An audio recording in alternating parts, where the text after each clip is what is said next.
going to cross our pieces off. So Mr. Schmidt and I have already cut the bottoms out, all of them. So we'll just mark that off.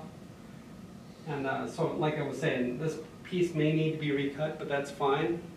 If I have to cut one, I'll cut them all. So I'd rather have them big than small. That kind of rhymes. I can't even repeat it, but what was it? I'd rather cut them long rather than cut them small. I don't know if it rhymes or not. But anyway, piano hinge, 18 inches long. So we just cut that. So now we have all our pieces. So now we're going to go through building this, I guess you'd call it a template. It's a router jig. That's what it really is. So it's probably a little of everything. So anyway, we're going to use our template to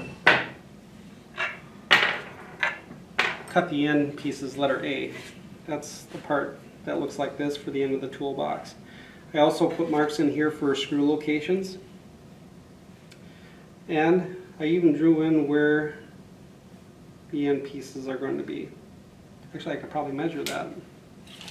That would tell me whether my pieces are accurate or not. So that's 6.5, less than 1/8, so it would be 6 3/8. What did I say it was supposed to be? 6 3/8. Yeah, we're going to be cutting that off, most likely. But this shows the letter B's right here with a dashed line. So all it is I just took a square, carpenter square, and a compass to make the radiuses. There's no big secret. Sometimes I'll even use like a spray paint can for different things, as long as it's a consistent radius and it doesn't matter that the radius is what size it is. It's just for looks. A lot of times I'll do that. I wanted to make it a little bit wider here so that it would be a little stronger towards the bottom. So that's why I made it so it tapered here. And it also adds like a little bit of, I don't know, a nice little feature to it, just to make it look a little bit more artistic. I always like to, if there's a way to make something look pretty, people are more likely to like it. And I like to have people like what I build. But the whole idea is that I drew the whole thing out, and you can see all the different dimensions on there. There's a center line coming down the whole thing. And again, this is woodworking. I noticed when I was doing it that if you flip the wood piece over, that it's not quite aligned perfectly. It won't matter. It doesn't matter a lick. It's only off like a 1/16th, and so in the grand scheme of things, it's going to work out just fine. So anyway, well, let's find our letter A's. That's our end pieces. They should be clearly labeled. Well, clearly, it's my handwriting, so it's not always real clear, but I can read that that's an A, and I know that this one's an A. And let's use this one first, because this is actually the factory end here. So we can cut off some of that factory end. I would prefer to do that because it's kind of rough. So we're going to put that in our pattern. Now, when you punch these holes with our punch, what that's going to do is that says that's the outside of this piece. So that's something to keep in mind. If there is a huge scratch or a piece of grain that you really don't like, you want to put it on the inside. Like, I wouldn't mind having this knot on the inside. It's solid here, but by the time it gets to this side, it's not. I'd rather have that knot that may fall out over 10-20 years. I'd rather have that towards the inside of the box. That way it won't have any influence on the outside. So if you paint the outside of the box, the knot's going to still be there. It's just that this part might fall out. So anyway, so I'm going to make this the outside. That's where I'm going to punch these holes. And it worked. So you see at the very top here, I'm going to be able to get a pencil mark on there, and I'll be able to cut that off. So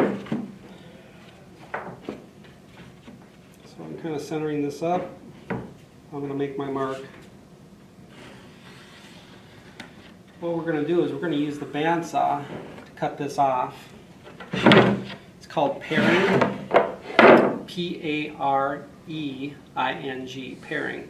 You're paring off the side of something. It's like you use a paring knife to peel an apple. You're going to take something off with it. So you're going to pare that off.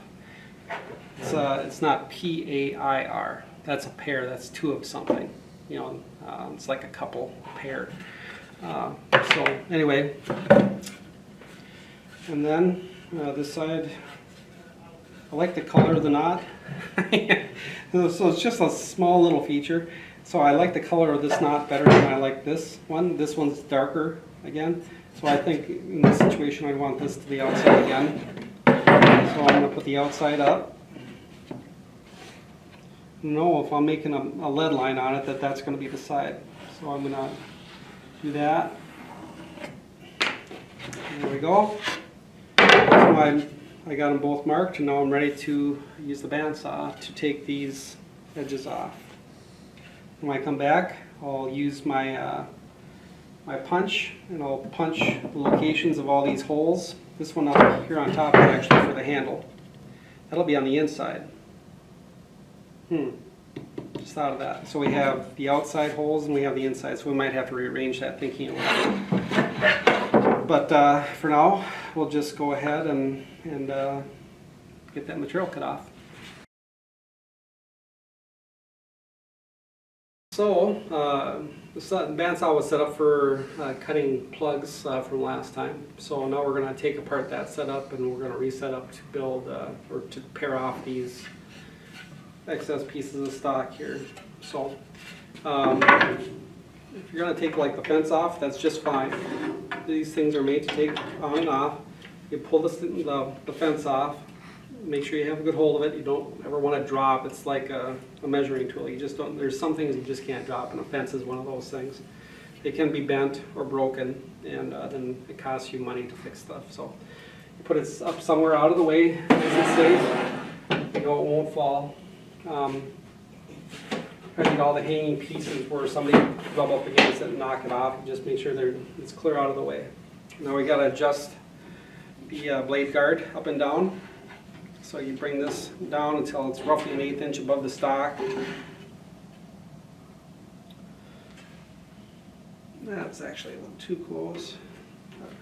There's a little round piece underneath here that comes down a little bit further. So right now it's only about a 1/16 off, which is great. You know, really hard to hurt yourself doing it that way. I'm going to start up the saw and get these cut. And you want to cut them big. So I'll show you after I'm done cutting, but I'm going to leave about a 1/16 to an 1/8 inch all the way around this cut. We're actually going to bring it down to size using that router template. So here we go.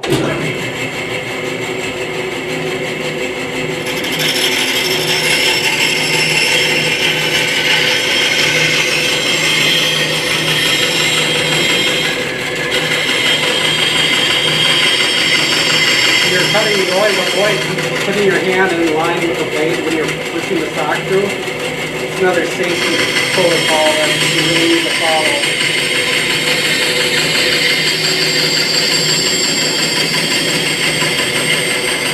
You'll see I'm switching back and forth so I won't get myself lined up with the blade.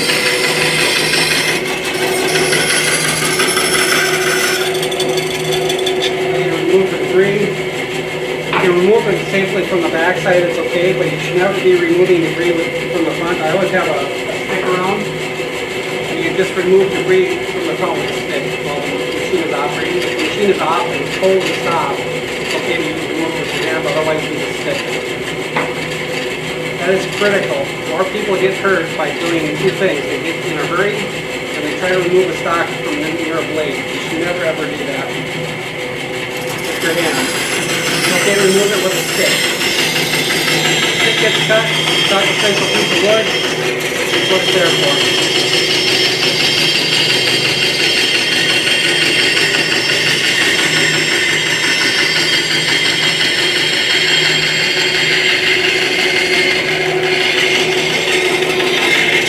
As I make my radius, I keep moving the stock through the material.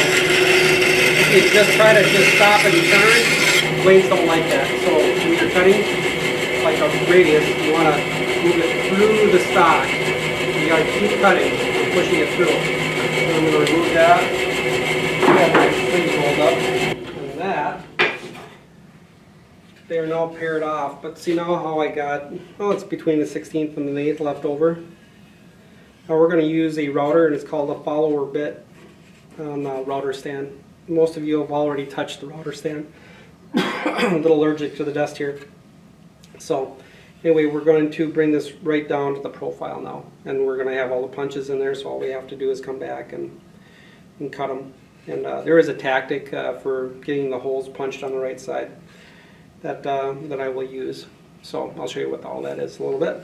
So anyway, moving on. Okay, we're going to screw this onto our piece of stock now.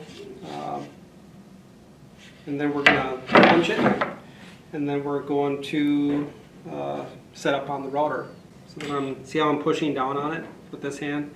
I'm going to drill the screw in with the other. I wanted to also say something about pattern degradation. When you have a CNC, which uses all numbers to program a shape like this, the program doesn't degrade. And that's why you can take it, but every time it cuts it, it's cutting the same exact profile. All I have to do is change out cutters and stuff. But this pattern will degrade. And so what that means is over time, the bearing rubbing on this surface and different things, it'll wear out slowly, but it will wear out. And so then when I recreate this, it may not be the same, but it's just part of aging, I guess. We all degrade in some way, but the patterns will degrade. And I've been laying stuff out on wood for years and years and years, so for me it's just secondhand. So now I'm going to use this, and like I say, I have a follower bit. I'm going to show it to you in just a moment, and we're going to set up the router. We're going to cut these profiles. So when I'm done with this one, then I'll be able to take it out and put the other side in and just do it again. So let me just grab the punch. I would like to punch these before I forget. So now I put it into the hole. I spin it just slightly, and I hit it. Same thing. Always spin it, that way it finds the bottom of the hole real easy, and you know it's accurate. So I'm punching, punching, punching. And pine is a lot harder than basswood. You can about look at basswood and it'll dent. And again, I usually take my pencil so it's easy to identify, and I'll just, in the bottom of the hole, I like to put a little bit of a mark. It's easier to find that way. Okay, done deal. So I'm going to go ahead and cut that out. The router should be unplugged while you're setting it up. There's several reasons for that. If you're working on a cutter or something, you don't want to have somebody start it up and your fingers are next to the cutters, and you end up cutting stuff off, or hurting yourself, cutting yourself, whatever. So we want to avoid that. So the first thing we're doing is we're going to move the fence back.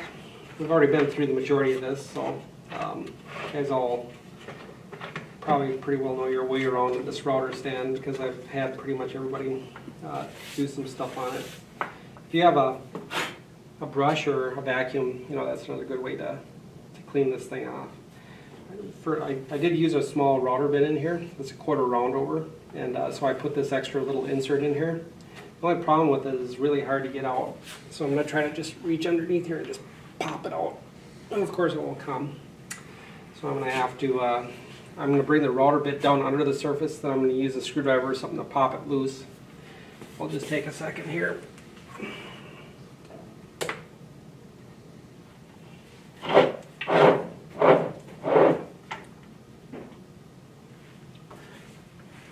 Okay, maybe be able to use the handle of one of these wrenches to pop it loose. And there it comes. You always want to use the smallest insert as possible for the router bit. Most router bits aren't going to let you use this, but a lot of them will. So you just have to use that as much as possible. It keeps the stock from diving into the hole and kicking back, which is, kickbacks are a bummer. So we want to get that motor head even with the bottom. Okay, there it is. I went way up and then I had to come back down again. You don't do something every day, you kind of forget how to do stuff. You have to remember. Okay, that one looks good. Remember the whole thing where tightening and loosening, where one wrench is, if you're tightening, you want to have it like this. If you loosen it, then you want to go like that. And then you can just use one hand, you won't knuckle bust. See, that's tightening. This is loosening. So I've loosened it up on the first notch, spinning it up to the snap ring. Now I'm going to loosen it up for the second one. There that goes. Now it's loose. So this is a half-inch shank with a 1/4 round over. Right? You could put a fingernail. You just drop it down a little bit further. It's called a fingernail, kind of like the end where your fingernail is here. So same difference. You can make a little fingernail on things, and sometimes that's a little decorative thing. So I put it right back in its holder. Usually you do that. You bring the holder over here so you never have it in the spot where you can drop it. So I made a little boo-boo there. But anyway, then you put this cap back on. So now if I drop it, it's still going to be safe. So it's still in the holder. And I'm kind of lucky again. Like I said, this has got a 1/2-inch shank. So it'll go right back in the same collet. Remember what a collet looks like? That's what a collet looks like. The only thing, instead of a 1/4 inch, it's a 1/2-inch hole. We'll keep the collets right here. Now I'm going to place that inside the holder for the collet. Usually I like to hold the bottom of the bit to the top of the collet about a 1/2 inch up. Now if it's a 1/4 inch bit, I'd probably want to be about a 1/4 inch. You can technically have it way down here, so a 1/2 inch collet means you have a 1/2 inch on there onto the shank, but in my opinion that's only for rare things, and you better know what you're doing because you could break the bit off or ruin your collet.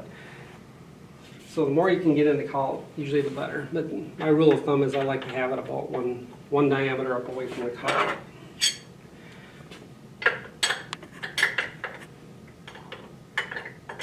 I'm just tightening using the one-hand method. So you have it like this, that's tightening. If you have it like this, that's loosening. The idea is you can have it both on the same nut. Okay, and you just pinch it like that, whereas if you hold both wrenches and you're trying to loosen, it can slip and then your knuckles hit it, and it's called a knuckle buster. And those hurt, so avoid pain whenever possible. Okay, I'll look at using this little insert again. That can easily fit over there, and it's nice to have that little extra protection. What will happen is, say you have a little scrawny piece of material you're running through. If you have this big insert, it can fit right inside there. Now you put this here, and it can suck you in and do all sorts of stuff. It can whack your hand. So by putting this insert in, I typically don't say you should do this, but sometimes you just got to get these inserts in, and they pop in really, really hard. But then they come out hard, which is what you want. You don't want them to come out loosely. Anyway, so then you see you can't get it in there anymore. So that's what you're trying to do. You're trying to make it as safe as possible so that you can't have that piece of wood drop inside there. It also creates more speed for your vacuum system. So my vacuum table at home has suction down below and up above it, and it serves a couple of purposes. It removes chips and it takes away heat, because I'm sucking cool fresh air around the motor of the router and the router bit. And it keeps the bit cooler and it keeps the motor cooler. The one at home will actually overheat, the router will, and so I end up having to let that cool down sometimes.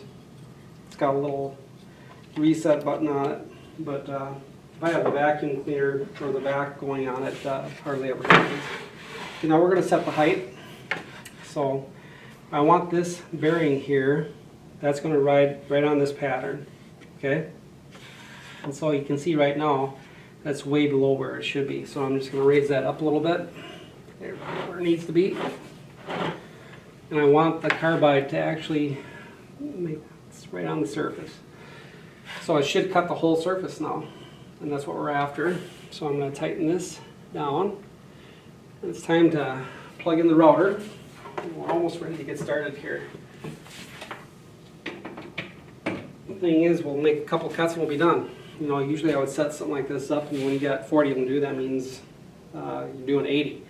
So once you're set up, then you just keep running the same operation. So we're just taking you through one to kind of take you through the whole construction of the thing. So, ear protection when we're running routers and vacuums and stuff makes a bunch of racket, so you want to use hearing protection. And so it's going to make a whole bunch of noise here real soon. I think we're ready to cut. Probably open this up a little bit, the fence, maybe move it up a little closer. That way we'll suck the debris better. Whenever you can get the debris out of the way, that's a plus. And I'm just adjusting in so that I know that the routers will come in complete contact with the pattern, so that I know I'm cutting full depth. So, all right, I think I'm ready to get started. I'll turn on the router and the vacuum, and we'll get underway here.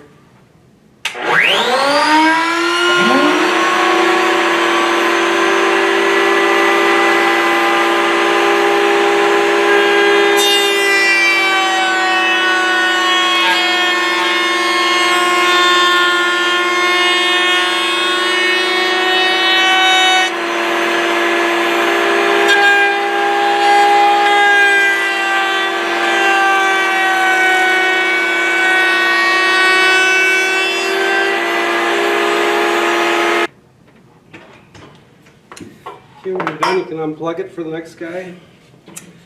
And now it's created a really nice, smooth. It's a brand new cutter. It's sharp, and they love to cut pine. These surfaces are so pretty and smooth. They just love it. So we're gonna just take this piece out, our work piece, out of the pattern. Take that out. When you drive the screws in, you definitely don't want to drive them in too far, because it'll make the work piece or the pattern degrade quicker. So you don't want to overdrive the screws and drive the heads in past. You just want to bring them up till they're snug. And typically I would use a piece of oak for this piece because it's going to take a lot of wear. But all I had here was pine, so I didn't use oak this time. But then it just comes out. Oh, this one I forgot to put the little black dots in the bottom of the hole.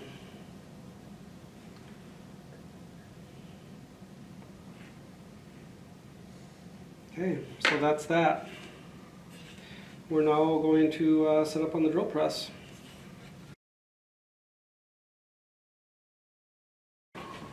Anyway, I'm going to adjust the drill press now. Obviously this drill bit would never fit in there, so I got to adjust it down far enough so I can get the drill bit in, number one, and number two is just have some room to work on the piece.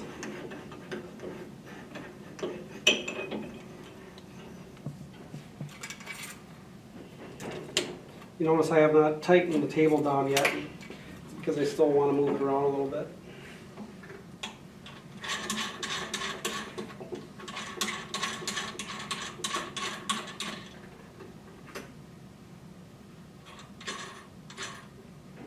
Okay, leave that the way it is. That's about lined up. Now I'll tighten this up again. There, that's good. Now it's real tempting to get underneath here, and I do this from time to time, and it's not the right thing to do. Not even one of the drill bits. This should never be running, number one. But if you do this, this has got a really sharp little tip. And I've cut myself across the top of the finger because I've been stupid and gone underneath there. You really should use a brush, okay, or blow it, just blow it off. So it's very tempting again to remove stock from here. But you just got to avoid doing that kind of thing.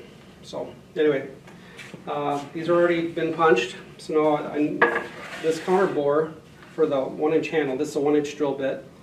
Mr. Sopier had it in here. Somebody might have donated it, or maybe he bought it. But a lot of electricians use like a 1-inch diameter hole, and I know how to sharpen drill bits, so it was extremely dull. So I sharpened it up, and the thing cuts beautifully, makes a beautiful chip. So a couple things to consider. Safety number one, you know, how am I going to make the cut? Sleeve should be up. But a 1-inch drill bit does not have to run at 2,000 RPMs. You probably want to run that at closer to 1,200 RPMs, give or take. It's just wood, but the surface feet goes way up. So about 1,000 RPMs. Let's see here. 1430, 1440. It's either 1440 or 870. I think it's wood, you know, so I'm going to go with the 1440. So let's see where we're at here. Okay, bring this forward. I already loosened that nut up, the fly nut. I'm going to take this belt off. See how I took it off this side, not this side? If you try to take it off on the high side, it ain't going to come off. But you take it off on the side where it's smaller diameter up here, it comes off a lot easier. So the same thing over here, I'm going to take it off this end.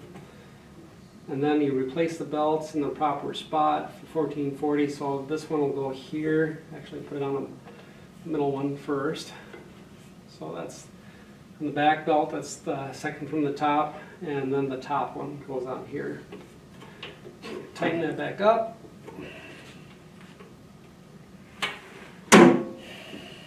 Okay, and then you set depth. So it's the way we set depth on a counter bore. So you just start the machine, keep your hands out of the way. I made the punch, so now it's just going to come down, it's going to find that punch. I'm going to slide over. Touch it off. I'm going to make that about a 1/2 inch deep. So it's a 1/2 inch, so right now we're reading at about 11/16. So 5, 6, 3. I'll be at 1 3/16. Some scales are this way. But I usually just line my eye up the best I can, and then to double check it, I'll measure between the bottom of the nut and I'll lock it in position here. And you just check it with your tape measure, and that's very close to a 1/2 inch. I just let my tape measure slap. Whoops. So now I'm going to put this down, set that up. I'm ready to cut, or drill I should say, on my counter board.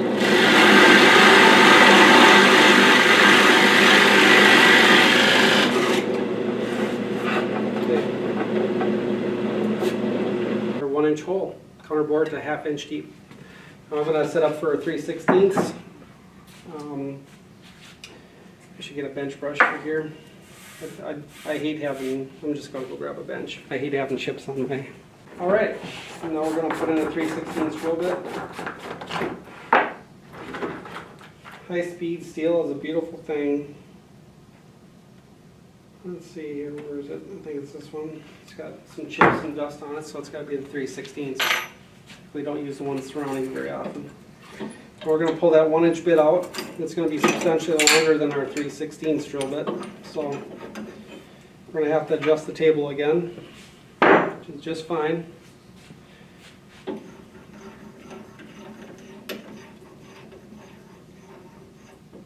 There we go. Looks good. Oh my god. Let's just adjust the table up a little bit, because it's pretty far down. Bring that out.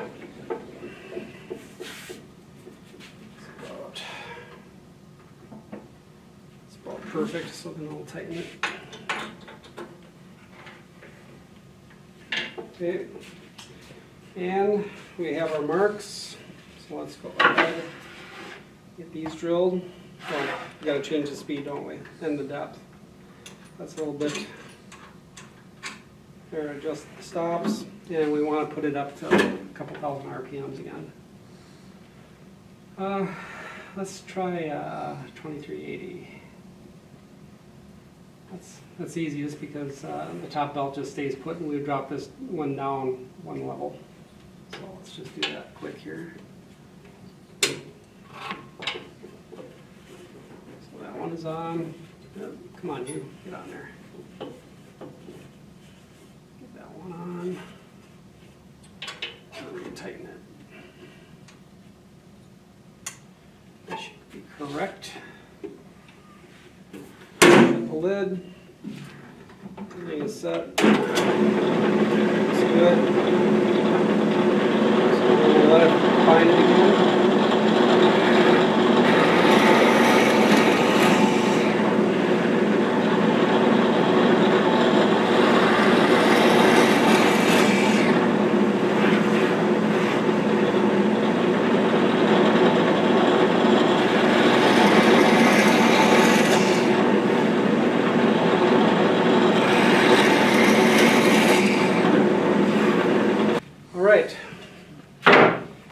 Clean workstation is a safe workstation. You that kind of stuff a lot, don't you? Like all the chips on the floor. You see pros, people that are working on machines all the time, they'll get tired of walking on stuff eventually and they'll sweep it up. This is about my limit right here. I wouldn't want to be, you know, I've done it, but it's just like, it's usually when I'm in a little bit too much of a rush. But anyway, okay, we've got that done, and now we're going to route this top, these inside edges a little bit. The 1/4 inch round over, the same one we had in there before, and then we'll be ready to put Humpty Dumpty together. So, oh, we got some routing to do. Forgot that. We got to have our dados. So let's do our dados